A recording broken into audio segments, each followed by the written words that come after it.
Amancio Ortega, who's the founder of Zara, the big fashion brand. He buys $1.8 billion in just Class A real estate per year. If you see all the Zara bags around, all the proceeds from those sales go into his real estate and holdings. And the difference between the middle class and the top thousands of 1% is the middle class is still looking to get rich quick. And when somebody comes into a lot of money, they're not looking to get rich quick. They're already wealthy and they're looking to preserve it by putting it into, what I call statement class assets and also, things such as sports teams, right? Hey everyone, this is Prashant and I'll be your host for the VC 10X podcast. And today we have Salvatore Buscemi with us. Salvatore is the co-founder and managing partner at Brahmin Partners, where he works with the top 0.001% of wealthy families, guiding them to opportunities that many cannot access due to their lack of buy-side networks. Salvatore has managed money successfully for almost 20 years through the creation of multiple portfolios into various cross-asset platforms. Salvatore is also a 3-time published author. He has graciously offered to send a copy of his book to our listeners if you write to him on his email. In this episode, we talk about how the top 0.001% invest, what are statement assets, what makes alternative investments appealing to ultra-high net worth families, how impact investing is reshaping priorities of wealthy families, importance of networking and influence in getting access to high quality deals, and lots more. So without wasting any time, let's dive straight in. This episode is sponsored by my own podcasting agency called Podcast 10X, where I help VCs start and run their own podcast. While I was running VC 10X, this podcast that you're listening to right now, I asked my VC guests, why don't you start your own podcast? I mean, it's the best form of marketing for VCs. As they say, VC is a people play more than even a capital play. A podcast enables you to put your people at the front, your portfolio founders, your partners, and co investors. It's a great way to build a brand and win competitive deals. It activates all your marketing channels in a single shot, be it YouTube or blog post or newsletter or social media. Everything gets activated in a single shot. And I get the same response from all the VCs that it's a lot of work and we don't have the time for it. I said, all right, let me handle the work for you, from pre recording, editing, publishing to making social media clips.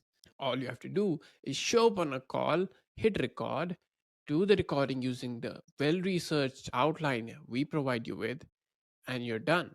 We handle everything else. You know what they said? All right, let's give it a shot. So if you are a VC and want to up your marketing and branding game, I'd love to work with you.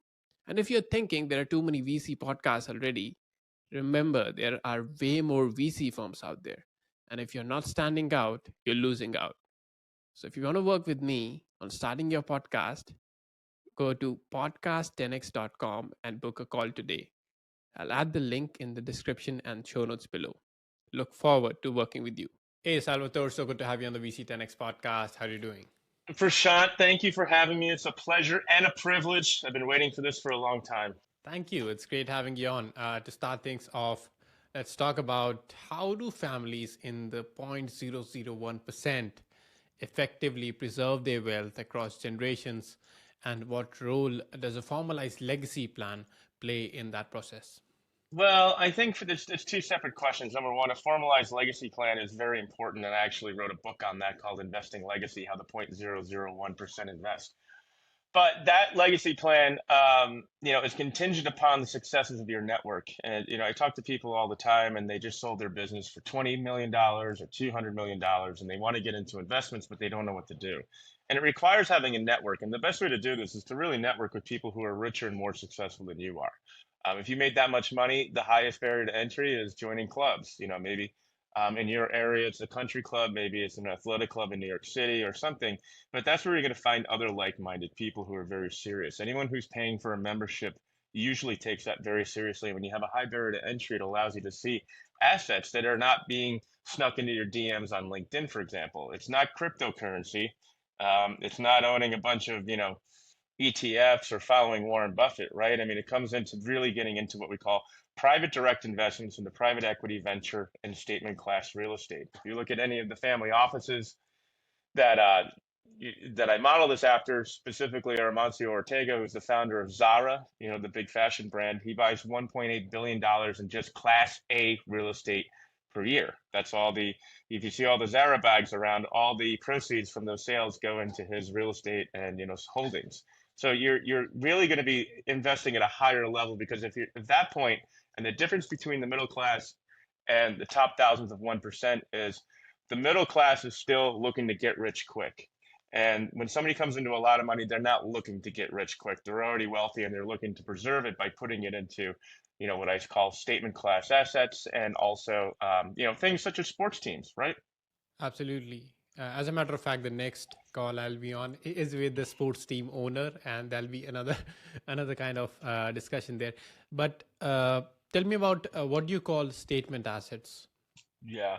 So a statement asset would be, let's just put it, it could be a skyscraper, right? It could be like a Class A office building because behind your back, Prashant, all your friends are saying, "Oh, I know the guy that owns that building," right? So there's an element of status and elevation of identity, and that's really what it is. But there's also safety in that, right? Now, I know some people are going to say, "Well, office buildings, yeah, well, that's the norm right now rather than the exception." Unfortunately, but everything in its chance works out. But if you're looking at Class A industrial, we like that. I'm not talking self storage.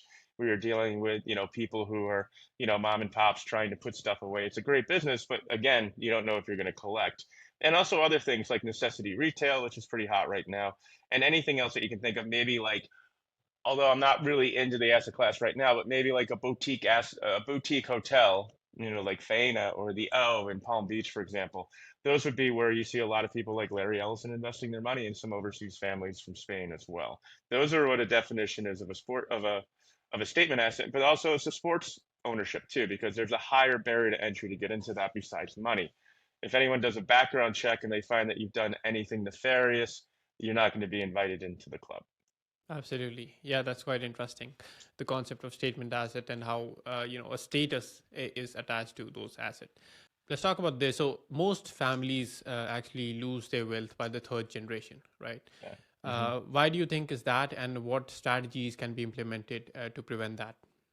I think what happens is that there's wealth. That kind of wealth has a huge emotional price tag on it that a lot of people don't talk about. It there's scars in the back, and then there's entitlement. And I think what you're starting to see right now is that families have seen this in the past. There's a lot more wealth than ever before, but families are really starting to get proactive, mostly because a lot of brokerages overseas like UBS and even Goldman Sachs, my alma mater for that matter, they're catering to that group more so than ever before because they don't want to see that wealth squandered. Will it be squandered? Who knows? But there's 6 trillion in 6 trillion in family office wealth, and then there's another 17 in just regular middle class money that's going to be exchanging hands.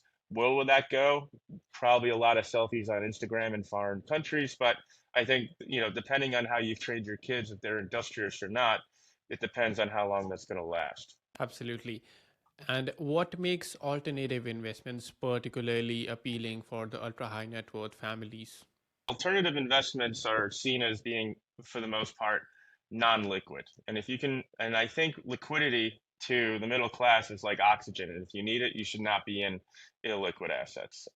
But for the wealthy, liquidity is a burden. And I've actually written some LinkedIn blog posts on this and saying liquidity is overrated because if you have over $100 million and you have a business that's throwing off $5 million, a month or year in cash flow, you got a cash problem. And you don't have a liquidity problem. You have to put it somewhere, and that's really some of the mandates that we have at Brahmin Partners is to allocate that money into Class A assets, statement class assets, because that's really where they see the real values being held. But also, you don't, when by the time you get to something that's liquid, you're dealing with the lowest common denominator of investors, and those are usually people who are speculative and they're not really holding the stock. The only people who are really holding the stock are people who are pensioners who have it through BlackRock and a lot of these huge investment managers. But as it relates to today, what it's looking for, people are looking for more of an outsized yield, but they're also looking for control. If you were to invest in GE, good luck calling the CEO. I don't even know who it is right now. Asking them why the stock's down 20% or might get delisted, right? You've been owning this for 3 generations, and now all of a sudden, all things come to an end. I think, especially in America today, now that we've had Trump reelected and if things continue to go this way, it's a golden age for people to invest into earlier stage companies. And if you have the liquidity to do it, that's where you want to be. Absolutely. Let's talk about impact investing. How is impact investing reshaping the priorities of wealthy families, and what misconceptions do people have about what is true impact? Impact comes in different shapes and forms, and impact is what is meaningful to the family. So the best way to figure this out, and I'm going to answer your question indirectly, is if you want to put together your impact statement, you're going to be like, well, maybe you know because you're a smart guy what's important to you. But some people don't know that, especially when they've just come into wealth. And what happens is that I always tell them, well, when you put together your impact statement, talk about things that you are not into. So what are the things that you stand against? Maybe guns, maybe drugs, maybe, things that don't fit sort of like anything like that. And now you're starting to refine it a little more. Where people come into trouble is where you have the brokerages and the investment managers and the financial advisors telling you to invest in these companies because they have a high ESG score or a high this score. That's very superfluous. You can't really nail it down. It's dynamic, it's fluid. Nobody knows what that means. But if you're following your own heart, it should be a self-fulfilling and um, self-growing type of investment that goes on. A lot of people do this with trust where they invest into. I mean, life science companies, they love doing that. And the reason why impact is coming to vogue today is because it never really was something that was available. When people had these emotional investments, usually what they would do is they would make a big donation to an organization that has a very high material expense ratio.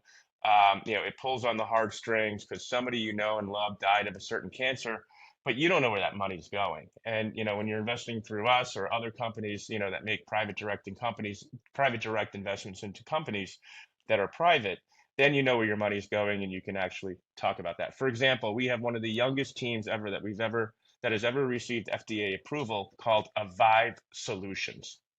It's run by Samir Jaffrey, and they were the youngest team ever to get FDA approval. And they have been selling what's called a mobile artificial defibrillation device, right? So it's democratized that. And if you think of all the problems happening in the States with players dropping on the field, unfortunately, and even in sports, this is the difference between waiting for an ambulance for 20 minutes or waiting for being able to do it. And because it's been democratized to that point, it's going to make a huge impact, and that's the bragging rights. Each time that thing is used, there's sort of a mission control center with the eyes of God that sees it. And, although we don't talk about it, but there's been almost 1,000 lives saved over the past almost 2 years.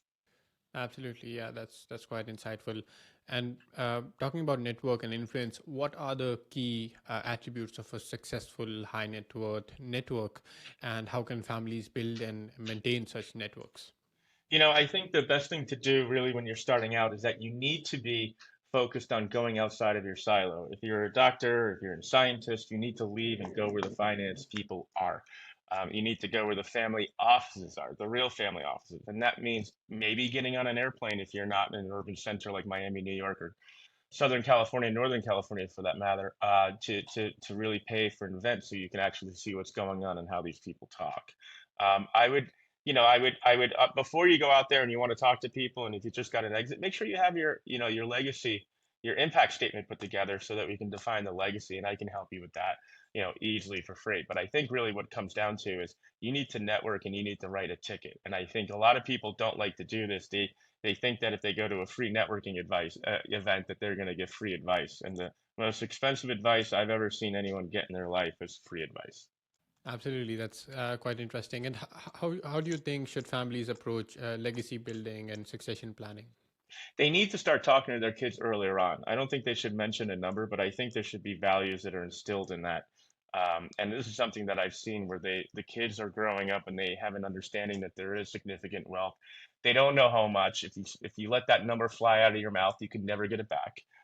And it's just very important for people to really say, hey, look, this is the steward of this. Is this something that you want to deal with or not? And if you don't, then you need to find, a multifamily office to join, maybe Brahmin Partners, but you need to really figure out and see if this person really wants to do that. A lot of times people would rather just ski in Colorado, all the time, or, do other things or just travel and live a good life. That's fine. But you got to really figure out, are they going to be the one? Do they really have the drive, the desire, and the stamina to control the wealth when it's handed down to them? Absolutely. I think like family office investing, I think one critical aspect of that is the family, like you mentioned. And if people want to go deeper on that specific aspect, they can also check out another episode that we have recently released, which is with John Messerway. And we just talk about the family aspect, no investing, just family, Yeah, right? yeah. That's super critical in That's family that's investing. 90% of the battle right there. Right. Remember, these Exactly. nobody's happy like they are on TV. This isn't like a sitcom, an American sitcom. It's like I mean, it is now. If you were to think about it, most families today are like that show. Uh, it was with Eva Longoria and Ed O'Neill. I can't remember it, but A Modern Family.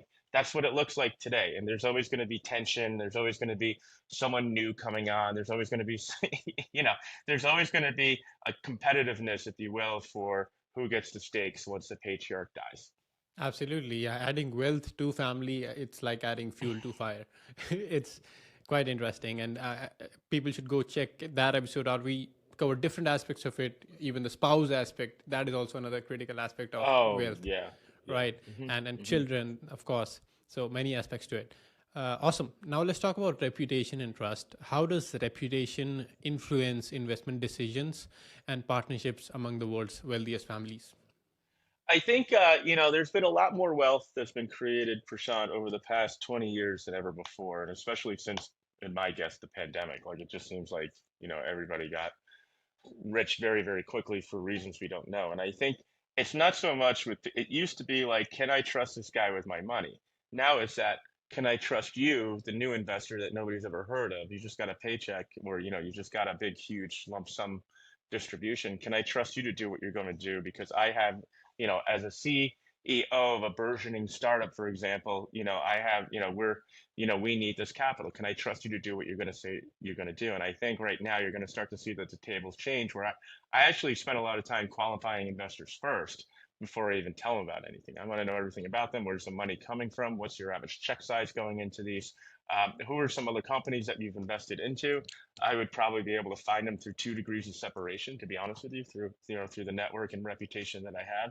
But it's not just so much today of like, hey, I got a lot of money, I can get into things. But case in point, going back to what we were talking about before with the sports teams, you need to have a strong reputation to be able to be invited or even let into one of these things. And if there's any sort of malfeasance or nefariousness that's happened in your past that shows up on a Google search, you're not going to be let in. That's what the trust looks like today.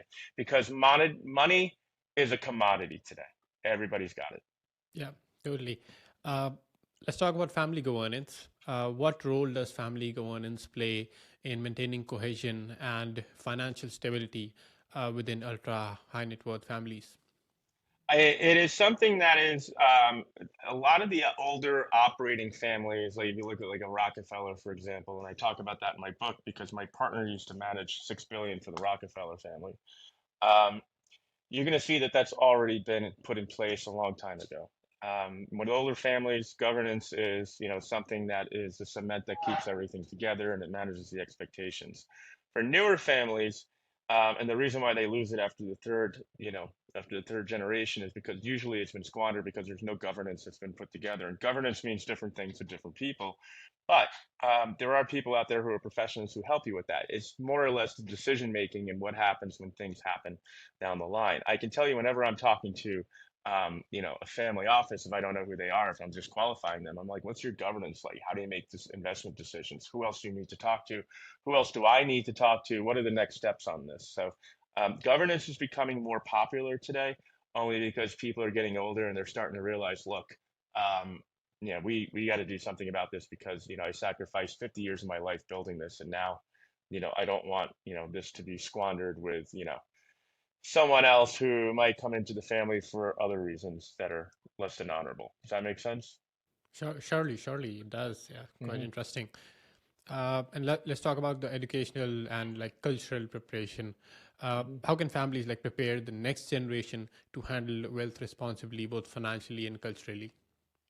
I think they need to let them into the conversations earlier. I think the families that we work with now that I've known for a long time, some of which 20 years, they have children coming of age into their 20s and they're learning about this, but they are, also finance majors at universities in America. So they have a grasp on this and they have sort of like a fascination or intellectual curiosity with learning this. And that's what it needs to come down to. But when you start talking about this matter of factly, like a company you're thinking about investing into or people that you've met, you got to make it much more of a common family conversation rather than hiding from the family. Bringing them in, especially at a younger age, and understanding this is what we do. This is the family business. We invest now. Absolutely. And we always have these like investment clubs and private societies of ultra high net worth people. Hmm. What unique advantages do these private investment clubs and societies offer to high net worth families compared to traditional financial institutions? Well, traditional financial institutions are going to be very apolitical. You're dealing with people who are relying on a paycheck to tell their company's story. Does that make sense? It's not it's they're there to tell you one thing. They're really there to sell their own sushi menu, if that makes sense. When you're dealing with private clubs and societies, nobody owns their soul, and so therefore they're a little more forward. But you have to make sure that you have the same values as they do. Not all clubs have the same values, and when you start looking at whether it's culturally, religious, or otherwise, find these organizations that these people are members of, and see if you can get into it. I mean, this is not something that's new that you or I invented. In my book. There was the Vagabonds that was put together by Firestone and another legend. They would drive all over the country and they would call themselves the Vagabonds, and they would do nothing but talk about the best business ideas that they've had. There's a price to that too, right? So I mean, that's really what you got to look for. I can't tell you, if you start being invited to free events where it's like venture capital events, you're just going to be picked apart like a French fry thrown on the beach, because all these founders are going to come to you, most of which are first time founders, and they're just going to just really, really, really, annoy you, and you don't want that. If you're going to go through deal sourcing, you need to start with a salon or a club, and they're all over the places. It's a simple Google or Chat GPT search. Absolutely, that's useful advice there. And tell us more about your work at Brahmin Partners, how you work with families, what's your approach Yeah. there. Tell us more about it. Yeah, so we have, I'm going to get just a little technical here. When we look at companies that we invest into, again, private direct companies, we have two rules. All right. So these are like venture deals, if you will. And we're invest into, directly into the deal. Number one is no first time founders. We don't like Shark Tank. We're not tuition. We're not here to hold anyone's hands. That's not our business. We're just there to allocate capital and follow along and give you higher end services for that. And number two, I want them led by an in-kind family. I don't want them to be led by, a bunch of smaller investors, mom and pop investors. That shows no depth. It shows that nobody really big has had any conviction in your deal. So I like to see them led by in-kind families, not venture funds based in, Palo Alto on Sand Hill Road. And the reason is because they usually require much more stringent terms and might not have, again, this is another conversation for another time. They might not have the best interest of heart with the founder. If they're, they need to tell their LPs and their funds that they need to exit quickly, they might put the gun to a founder's head to make him sell faster than he should have. Absolutely, that's quite interesting. What's your perspective on family office investing today? It's a growing asset class. How do you see it? It's not an asset class itself. It's more or less a Yeah, growing pool of capital. right. And that is going to continue to get larger and larger. However, with anything else that's big, there's also fake families. So, when you're working with people today, nobody really qualifies them, but I do, because I'm a New Yorker and I'm cynical at best and paranoid at worst, right, Prashant? So, what I like to do is I like to make sure I ask the hard questions first, and then, if it passes the sniff test, that's what it is. But you really need to find out what these people have invested into.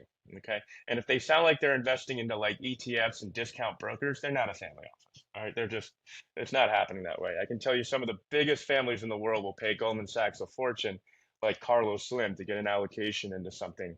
What Mexico's, richest person to to get an allocation into something rather than like going through E-Trade. Right. So you gotta use your gut to really figure it out and smoke it out. But then also, words, just follow up with relationships, follow up with questions. Say, hey, I'm newer to the space here. I'd like to learn a little bit more about what you do and how we make money. How you've made money, how what your impact statement is, where did your family get the wealth from? And then at that point, that's how you start building the relationships. If anyone says they're a family, they should be they are expected to hear some of the hard questions. Absolutely. One last question before we try to wrap this up. Yeah. What's the one mistake that you see family offices make very frequently? They follow people who are on the sell side. They don't follow people who write checks. So that means that somebody who's a good sell side broker, a good realtor, a good commercial broker, they take advice from someone who has absolutely um, no alignment of interest with them. And that's where a lot of problems happen. I've seen a lot of wealthy families get into real estate, into asset classes in real estate they should never have gotten into because they were looking to fund an endowment, for example, and they just followed the advice of a sell side commercial real estate broker, and it ended in tears. I've seen this before with other people where they're following sell side people, broker dealers, mostly who are saying, hey, you should get into this event. It's a hot robot deal, whatever. That's fine. Who else are in the deal, right? Why are you calling me, right? It's so great. Why are you calling me? And so you really got to ask the hard questions here as it relates to, who benefits from this? Is it the broker dealer? Is it the sell side investment professional, whether it's a stockbroker, commercial, or otherwise? That's what you got to ask. And the smart people don't really, and I hate to say this, but a very wealthy people I know, they're not following commercial brokers or realtors for investment advice in real estate. They're just there to sell stuff. There's really no depth as it relates to what happens if interest rates go up again or not, or if they drop. They're not really equipped to handle those answers because they're not writing the check. Absolutely. That's an interesting point you mentioned about how you're suggesting that family offices should cater their or tailor their investment strategy based on how interest rate is moving, right? So how would you recommend they should do it now? Uh, your views on that? Right now, today, I think if you look at certain asset classes, we don't invest in multifamily, but I think right now is probably the safest time to invest in multifamily ever, because interest rates are up, things are tightening. You're probably able to get some good deals, honestly. Although we don't follow that, but there is still a lot of competition out there because family offices have now come into vogue, and we haven't really seen that much of a bank failure like we saw in the late 90s when I was coming of age, or like what we saw in 2008 with the great financial recession. And that's because a lot of private capital has come in. So, that's family office capital. That's capital coming in from other places, and it's very competitive with banks. And you're going to see that over time, that this capital all has needs a place to go. And, America will always be the most opportune place for rich folks globally to invest, right? Let's face it, you're not saving for your kids' college education in Russian rubles, right? It's not going to happen. Certainly. Awesome. This has been a great conversation. Salvatore, can you tell our listeners where can they go and learn more about Brahmin Partners and yourself? Sure. They can go to BrahminPartners.com, Brahmin Partners, Brahmin, right? You know that, Prashant. It's an homage to our Boston-based families and CEOs who are the Boston Brahmins, the godlike leaders and thought leaders, who've, really helped us get to where we are today over the past several years. And if you want to email me, it's sal@brahminpartners.com, SAL@BRAHMIN partners.com. And I'll send you a free copy autographed of my book, or a digital version. It is available on Audible on Amazon. I narrated myself, but if you want a autographed copy, Prashant, I told you I would send that to your fans. Absolutely. I really appreciate that, Salvatore. I'll make sure to put all those links in the show notes below. Thanks so much for making time for this, Salvatore. Been a great conversation. I wish you all the best. Thank you. Thank you. Thank you.